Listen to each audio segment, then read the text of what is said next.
3, 2, 1. Hey. Yo, what up? Welcome in.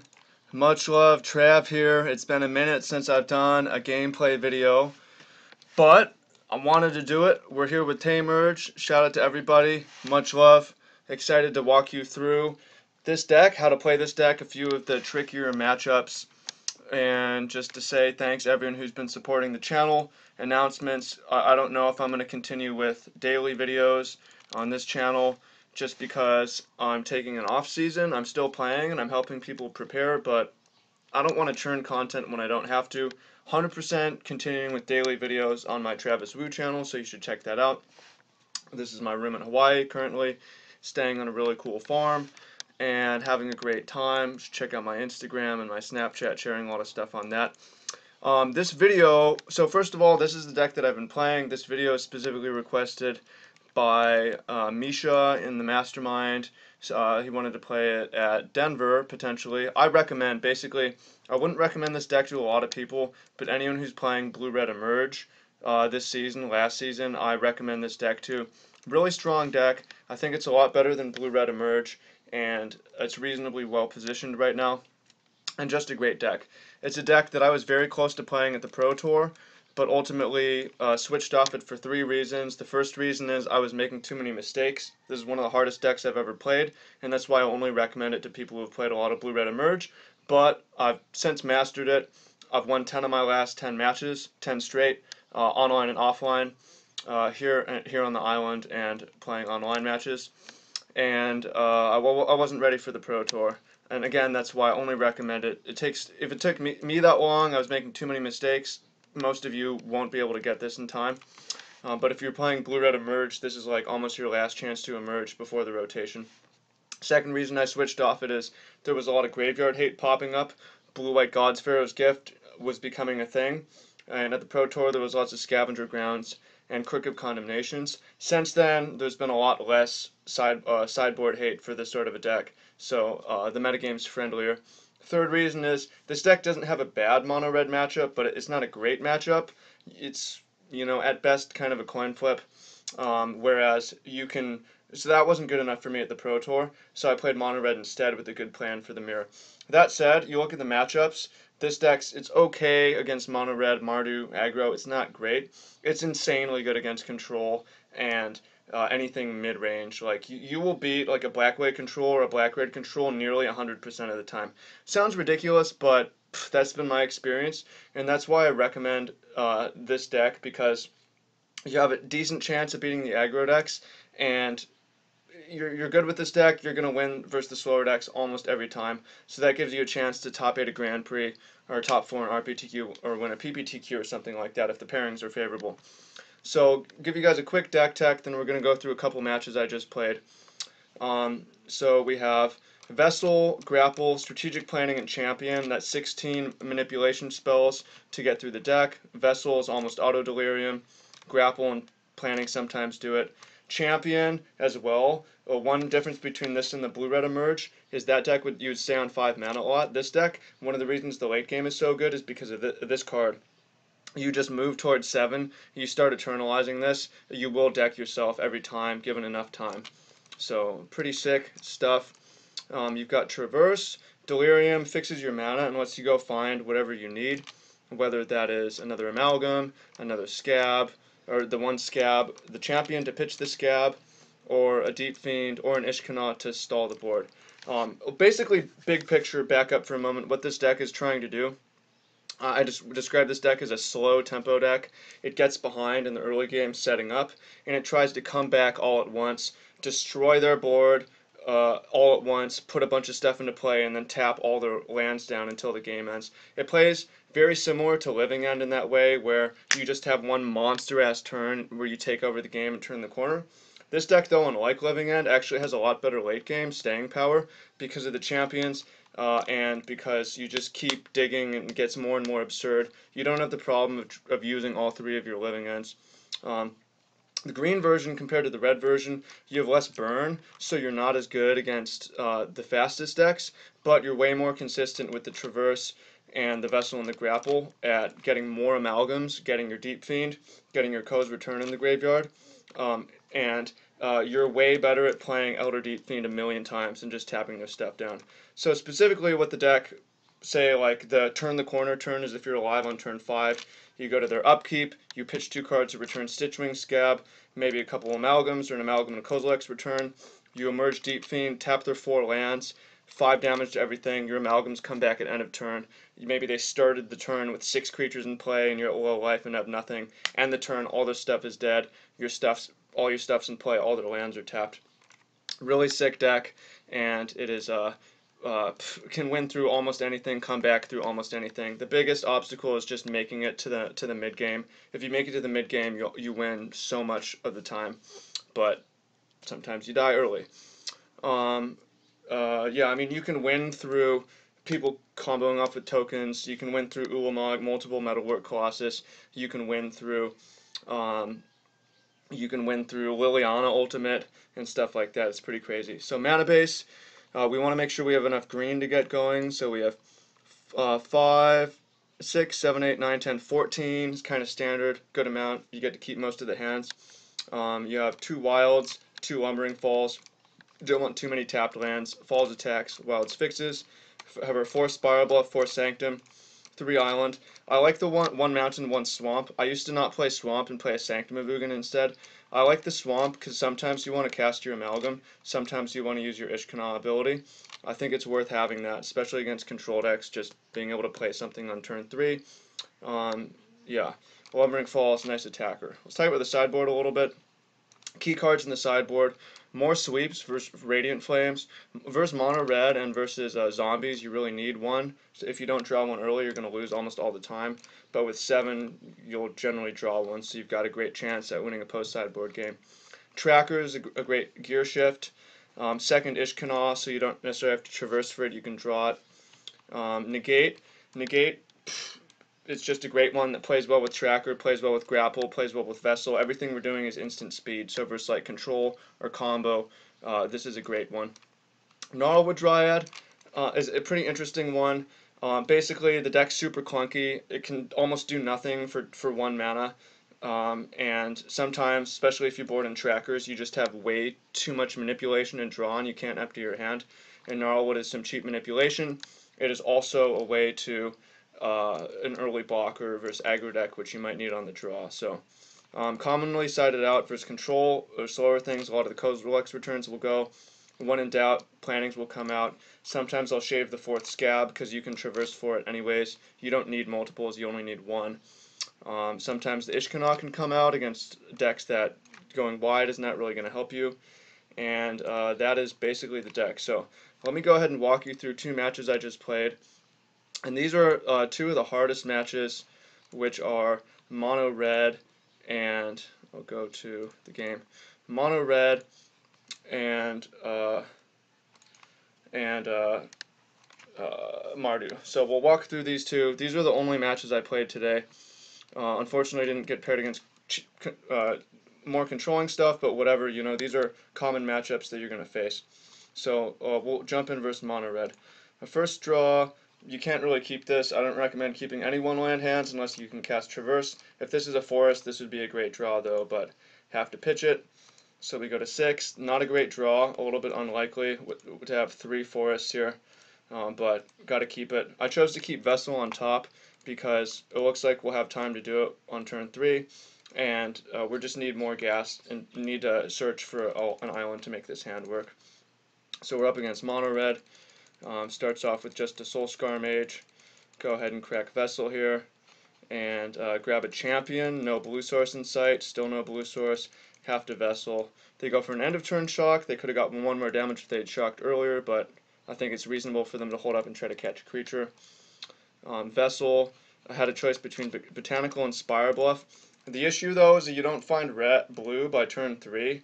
Your blue mostly comes into play tapped, so you want to get your blue early. Unfortunately, it's just too slow this game, as here comes Hazoret. And this is, again, this is the most common way to lose, is you just lose before you get anything going. Because, like, next turn we could take over the game.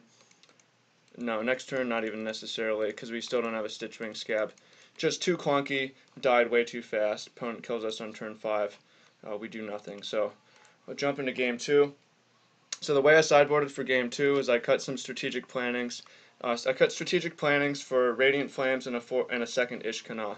I'm saving Gnarlwood Dryads for game 3. Once all the stuff is out of their deck, the sideboard cards. I'll move my face here. Once all the sideboard or the burn stuff is out of their deck, and we don't need the speed of Gnarlwood on the play. Opponent mulligans to 5.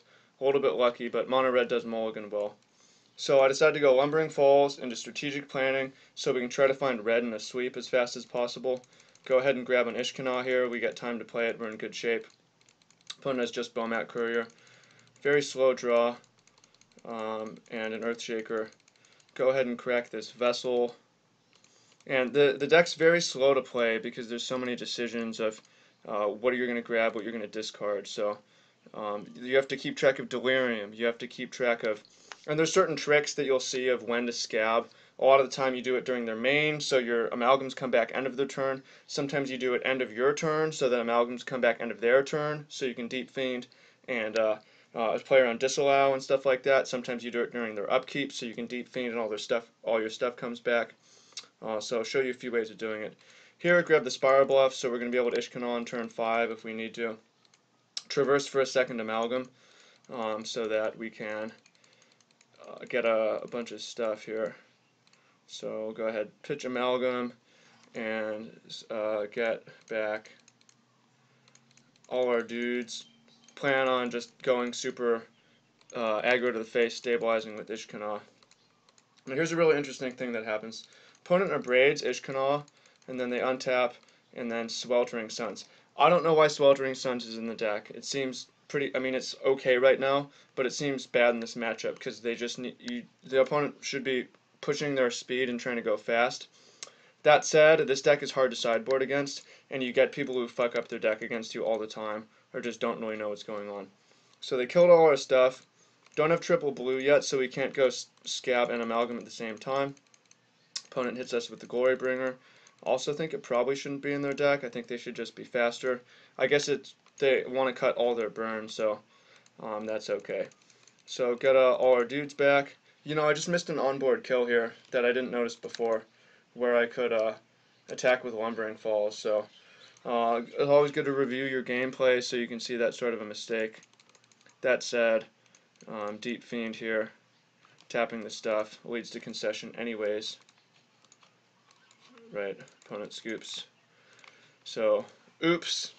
That's one of those things that doesn't matter that much, but if I was at a lower life total, could have cost me the game. Okay, let's go into game 3 here. So I sided in the Gnarlwood Dryads. I took out, I think some of the grapples. I think maybe I went 2 Radiant Flames. I don't remember exactly, but I figured, okay, we haven't seen removal, and I want to be I want to be a little bit faster. And this is what I had in mind: is them taking off some early turns. You just want to have your life total be as high as possible. So here I traverse for a mountain, so we can Kozilek's Return, and I play Vessel. The opponent plays Crop Crasher. Definitely need a Koz Return. Need to keep our life total high. Could Kozilek's Return end of turn try to get more value, but you just have to keep your life total as high as possible. So sweep the board. Opponent plays a Carry Zev. Let's go ahead and clear that. Just 1 for 1 is fine. Keep our life total high. 3 card types. So we're going to 8. Now on this turn, we could champion, but what are we gonna get? Right. So go ahead and Vessel off of the mountain. See what we have. And was able to grab an Amalgam and get Scab in the graveyard. Now here's a really interesting decision. We can traverse, and next turn we can either play Ishkana or we can get the second Amalgam. This is a really close one. I decided to get the Amalgam, or I decided to traverse for Ishkana because I'm probably going to Kozilek's Return the board anyways, and I want to have Ishkana so that I have more defense against Glorybringer or this Earthshaker Kenra that's going to come back. So opponent puts us to 1 life right now, and I bring the stuff back. I would do it during their upkeep and Deep Fiend so that we get Amalgam end of their turn. But this way we get 6 more damage, and I only had 2 blue. Again, triple blue is something you want to try to get. So upkeep, Deep Fiend, tap your 4, sweep, opponent cracks up, Bowmat Courier. We're at 1 life. Like, we're dead to a lot of top decks. However, it seems like the opponent boarded out their shock, boarded out a lot of their burn, so we're pretty safe. And here we have the Ishkanah, so that was a good one to search for. If we didn't get Ishkanah, we'd be dead this turn to Earthshaker Kenra. So here, almost a kill if we attack with everything. It's just 8, not quite enough. I decided Champion of Wits. Maybe, I don't think there's anything we can actually draw, actually. That would turn it into a win this turn. No Lumbering Falls this time. And there's the Swamp. Could play the Swamp, and then next turn get 7 for Ishkanah Drain. I think it's better to pitch these 2 to bring back 2 creatures. So the opponent goes, and Seagate Wreckages does not draw Shock. I doubt it was in their deck anyways. So, beat mono red there. That's what the wins and the losses look like. It's not uncommon to lose that match, though, and just have 2 games where you don't do anything. But it does get a lot better after sideboard. Okay. Now let's go with another tougher matchup.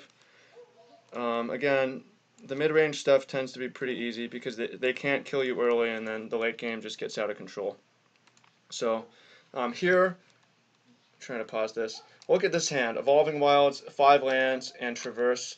I keep this hand because it has perfect mana, and because strategic planning can fix a lot. Like, you find a champion, which we do, or you find a vessel or anything, or just get quick delirium. You can traverse for a champion, and it's a pretty great draw. So here, I have Kozilek's Return. Somewhat of a lucky draw, but I mean, I play Champion of Wits, and Andy, I'm playing against my friend Andy. Opponent either has to use his turn to remove it, or whatever. So drawing the Kozilek's Return definitely helpful, but I think we could have won without it. So we get Stitchwing Scab in the graveyard. Go ahead and traverse for an Amalgam so that we can start vomiting on the board. Opponent cracks a Clue, does nothing. Hand is probably just all removal at this point. What's up with this? Okay. I don't know if the internet's lagging or what's up. Try to skip through this. Okay, on this turn, so we can do the thing where we return Scab and then Deep Fiend and tap the 4 stuff, but I want to save Deep Fiend to either try to kill the Harvester or get some more value, and I don't want to lose my Deep Fiend to Unlicensed Disintegration either, so I'm choosing to protect it a little bit. Go for the end of turn, or second main phase, return Scab. Looks like I'm going to have to skip the whole turn or it's lagging too much. Opponent Unlicensed, and I Elder Deep Fiend in response. Otherwise I was not going to Deep Fiend, I was going to hold it up. Okay. Top deck Ishkanah is an insane one to have in the deck, and we even have the Swamp. And Andy scoops it up. So sideboarding, the main difference between Mardu and the other aggro decks is Mardu has vehicles, so the sweepers aren't quite as good. So I choose not to bring in Radiant Flames. Instead, I just bring in a second Ishkanah for a strategic planning and play the same deck. Here's a hand that could have been a mulligan, but it's got great mana. It's got champion to draw 2 pitch to, even if we fought out, so I think it's a keeper. Start off by drawing a land. Okay, draw another land, but we're going to be able to champion next turn, and it will be okay.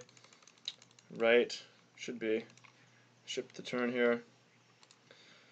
At least until we get Transgress the Mind. So I normally wouldn't think Transgress is very good against us because it's tempo negative, it lets us set up. We don't have actually that many cards that cost that much mana, but in that situation it's pretty insane. I chose to Transgress Amalgam. Definitely think that's wrong because we just draw anything. We have a decent chance of Elder Deep Fiending. We draw a Sweeper, we're in a decent spot, and it's another land. Can't do anything. Take the hit here and draw. It is, what do you draw here?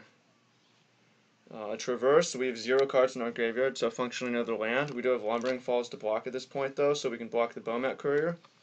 But he cracks his hand and draws a Harvester, lays a, draws a Harvester and plays that.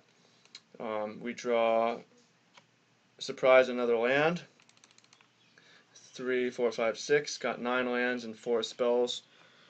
This game, here I make a mistake where I didn't activate my Lumbering Falls, so we should be at 6 with no Thraben Inspector.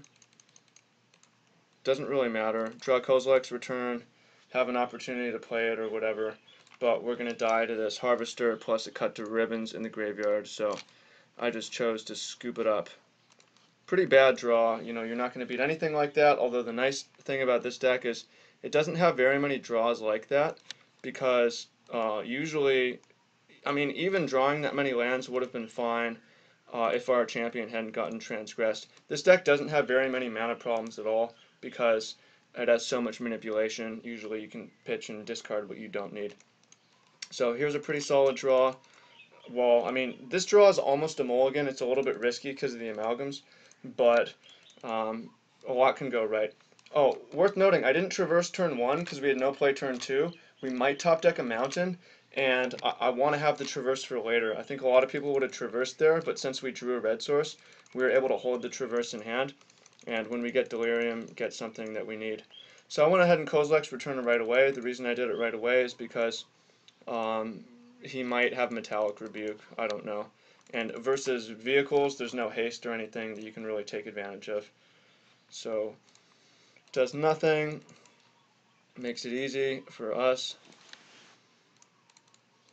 Okay, I decided could traverse for a swamp and play an amalgam, but I'd rather grapple and try to find a scab. So I grapple looking for a scab, don't find one. Also don't find delirium either. So we're going to grapple again, go looking for a scab or delirium to get scab. There's a walking ballista, grapple. Have to take a creature in order to keep delirium. If we take the land, we stay on 3 types. Although champion would fix that either way. So this turn, go ahead and champion. I went and no. We needed the land in the graveyard so that we could get the scab and get it in the graveyard. So traversed for a scab, played champion, pitch scab, and pass. Opponent goes for ballista, and here's just knowing the matchup. At first I'm thinking, okay, we draw. Come on. It's only responding when we go turn all at once. Okay, yeah, here we have the Kozilek's Return. So I'm thinking we've got the perfect mana. We can bring back Scab, 3 amalgams, Deep Fiend tap 4 lands, wipe with Kozilek's Return. That seems like an easy win, but then I thought, like, okay, actually if he has Avacyn, he protects, sacks the Ballista, and then sweeps all of our stuff, and has a 6/5, and we've got no way to answer it. So it's actually safer to go ahead and just Kozilek's Return here, and wait on the Deep Fiend. So that's what I chose to do instead. I don't know if he had the Avacyn. He attacks with Event. Okay, let's go ahead and get 3 amalgams and attack with everybody. And I decided to hold the Deep Fiend just because I don't see a reason to play it, and it's nice to have that in case to tap stuff or whatever. He scoops anyways. So that's how the deck plays out. A couple of the tougher matchups. I'm not sure if I'll be back with more content on it. Potentially we'll play some more games tomorrow, but I've really got my hands full in person and doing a lot of other projects. So hope you find that useful. Again, really, I hope you find this entertaining, but this is a more niche deck that just recommended to people who have been playing a lot of Blue-Red Emerge. So if you're a Blue-Red Emerge player, your friend plays, go and send it to them. You want more gameplay, ask for more gameplay, I will bring you more gameplay.